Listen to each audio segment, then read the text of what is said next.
lost my rudder. I was steering pretty hard, like as hard as I've ever steered. Not the first time, but pretty hard. And yeah, it just gave way. I got the GoPro out, put it on the pole, and stuck it down there to see what I could see. And the rudder was gone, sheared off at the shaft. It looked like. Luckily, it didn't put a hole in the boat. If that had happened, the boat would have just sunk. It was straight up sunk within a few minutes. So I'm lucky there.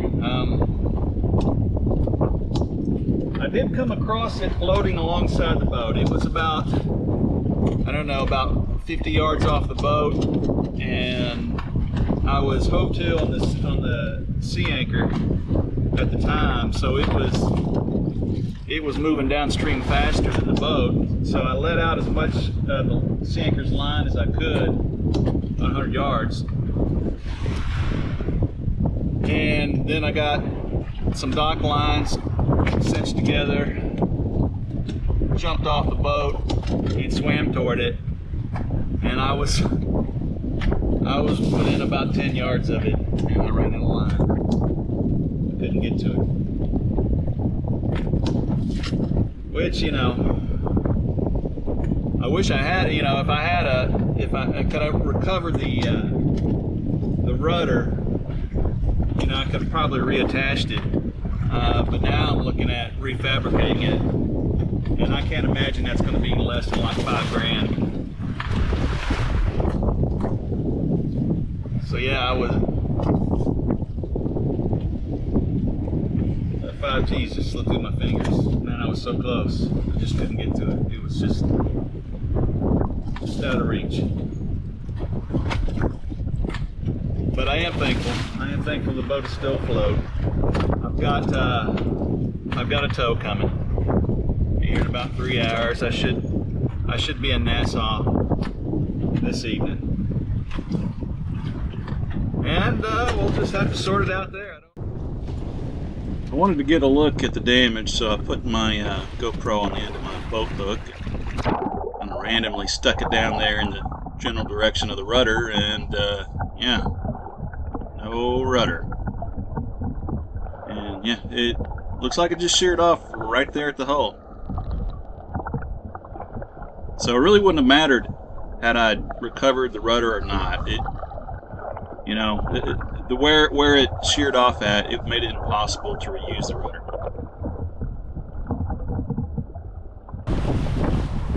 Well, the tow eventually showed up and threw me a line, a bridle, and a tire to drag behind the boat.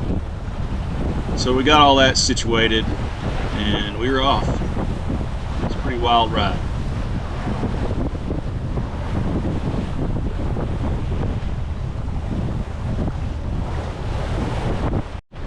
So we're under tow. This boat has never gone this fast. Shit, I don't know about this. So he was handing me a tire to hang off my aft, so you know, the boat just wouldn't fishtail all the way to Nassau. And the guy handed over the rail. The captain got too close to the boat, and his push pick caught my pulpit, smashed it. And the deckhand who was handing me the tire, he had his hand in the way, took the end of his finger clean off.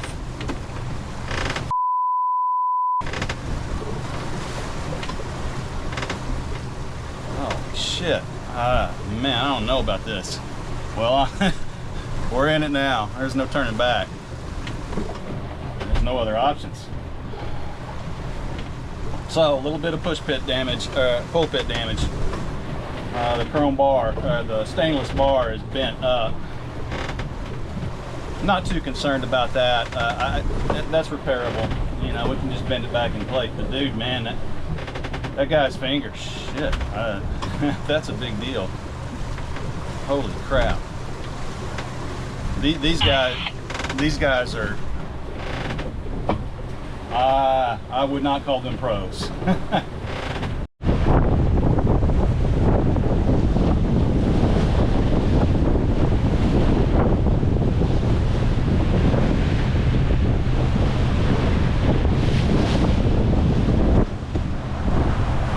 Hell of a stern wake for a sailboat. I think we're almost planing here.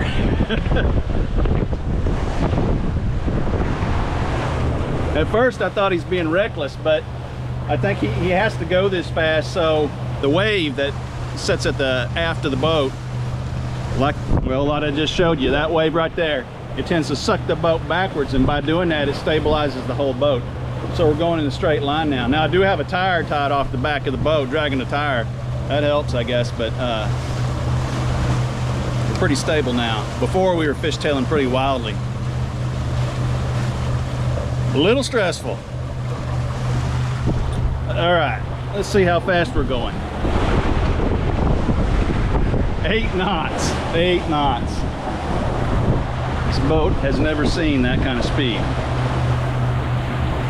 And that's against 1 knot of current. So really 9 through the water. Ugh. Well, I got a couple more hours of this, so man, I'm gonna be a wreck by the time we get to port. I went down below for a while because there really wasn't anything I could do on deck. But then I noticed we started fishtailing again. First slowly, then pretty violently. And I realized that we'd lost the tire. It chafed through with the line that I had tied to it. And eventually, as you saw right there, the tow line snapped.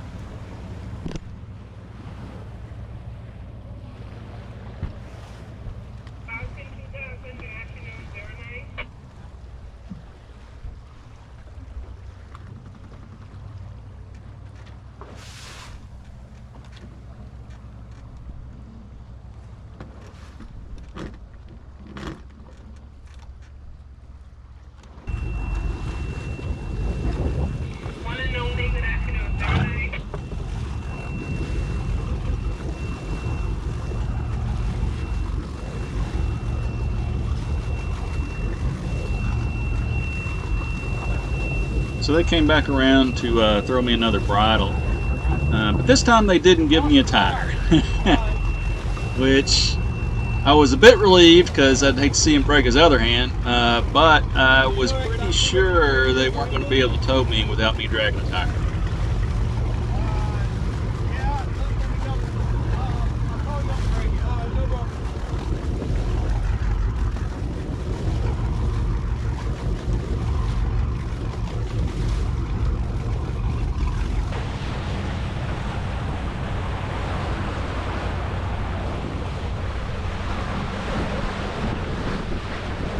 And my suspicion turned out to be correct, as the boat was just fishtailing all over the place. And they eventually decided to come back to get me a tire.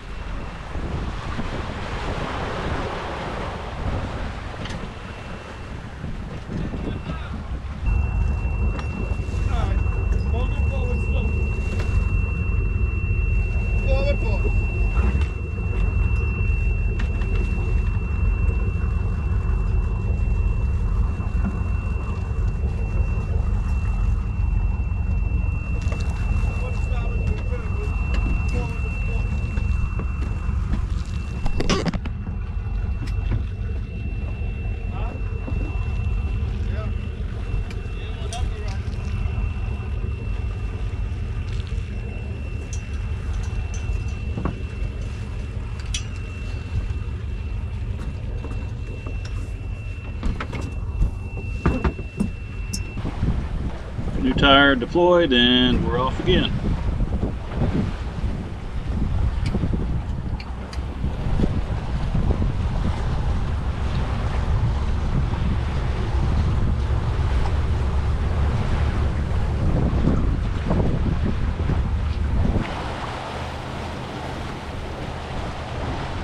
This time I did a better job tying the tire to the boat so it wouldn't shake the lines.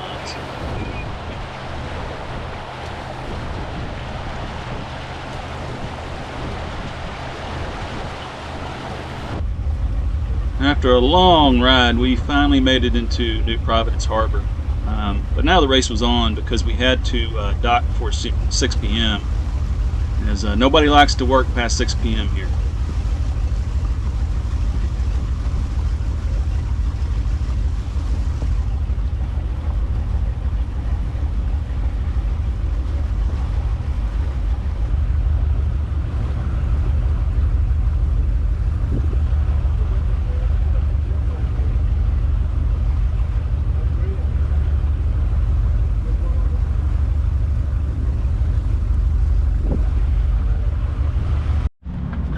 So I talked with a few people, the Rudder Fab guys in Florida.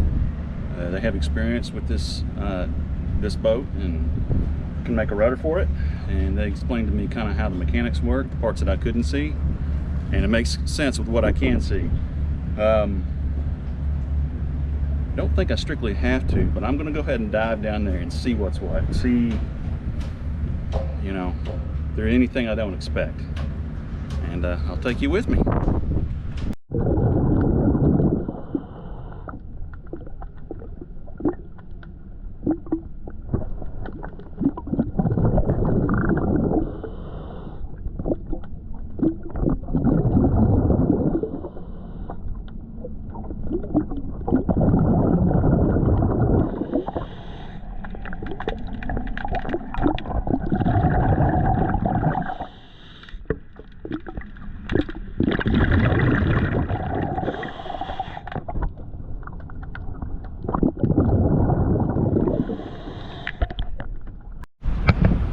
Well, it looks like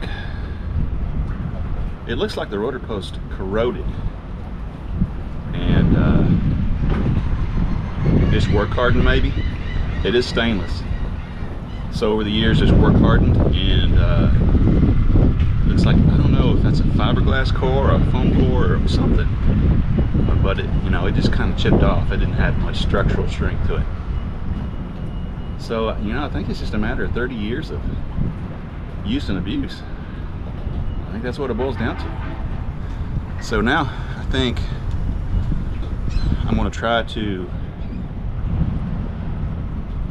push the rudder post down through the hull, drop it out the bottom.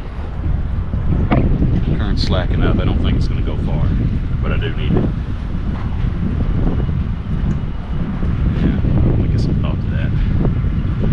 Anyway, step one's over, on step two.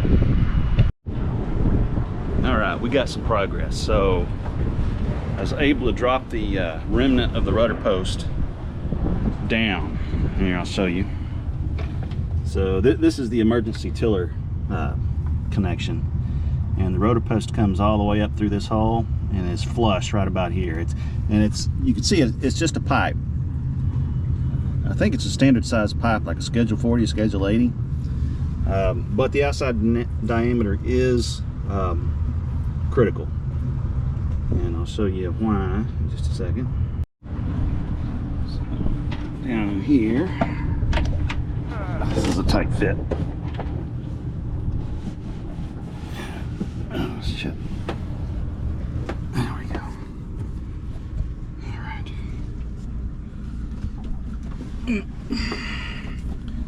Go ahead. All right, so hold on, I gotta kick my feet up in the air and scoot my butt forward. There we go. Now we can see. Let me drop you down. I'm gonna have to turn you upside down. Okay. So this is the rudder post. It is just a pipe. The outside diameter is precise though, because it has to fit through this this gasket device, right, to make it watertight. And so, and this is part of the rudder proper. Now, as I'll soon show you, this pipe basically just gave way. It fractured and came off down below the hull. So our new rudder is going to include this. It's going to have a whole pipe that comes right back through it, and it's going to have a rudder attached to it. So now what I got to do is This is ready to pull out. This is only sitting on here by friction of this gasket collar thing here, whatever that is.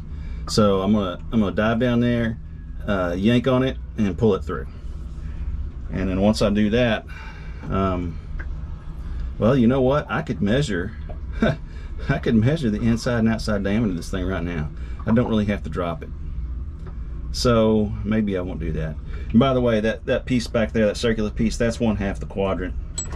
I had to take that off. It clamps around this, and these cables attached to the helm wheel, and that's what allows you to control the rudder from the helm.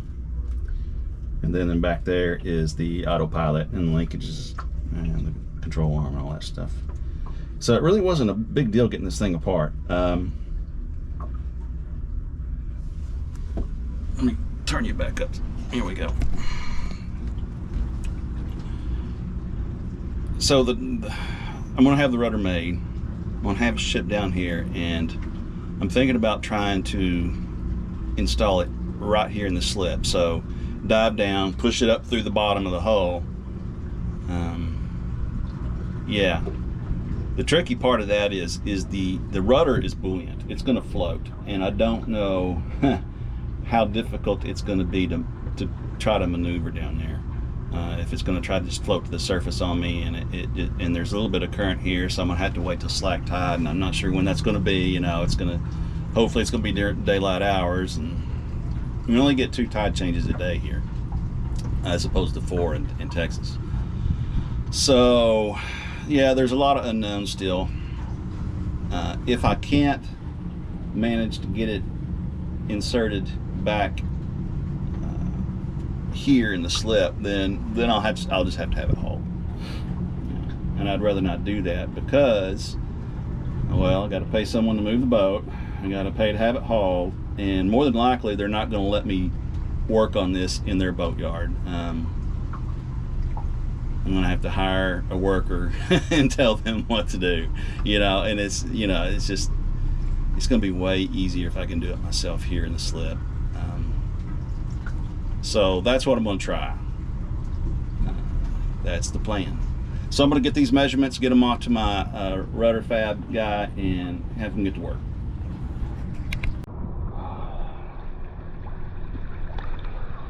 There is a pretty strong current here, and I wasn't sure if that foam inside was enough to make that pipe buoyant. After the fact, I learned that it's absolutely not buoyant. It would have just sunk right down to the bottom, wouldn't have been a problem. But I decided to go ahead and tie a line to this thing to keep it floating off, just in case, because it was critical that I measure it.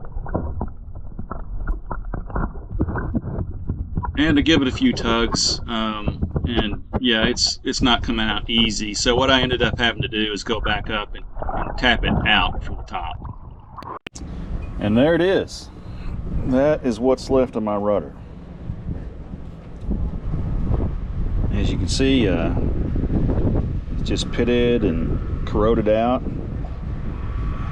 from here all the way to here. Nope, it keeps on going to right about here. So that's about more than half of the circumference was corroded. And then the last piece that was good just worked hard and snapped off. And this is just a foam core. This is what's inside a rudder. It's just a foam core, and they lay fiberglass on the outside of it. So yeah, that's just a Schedule 40 stainless steel pipe with a machined OD. Yeah.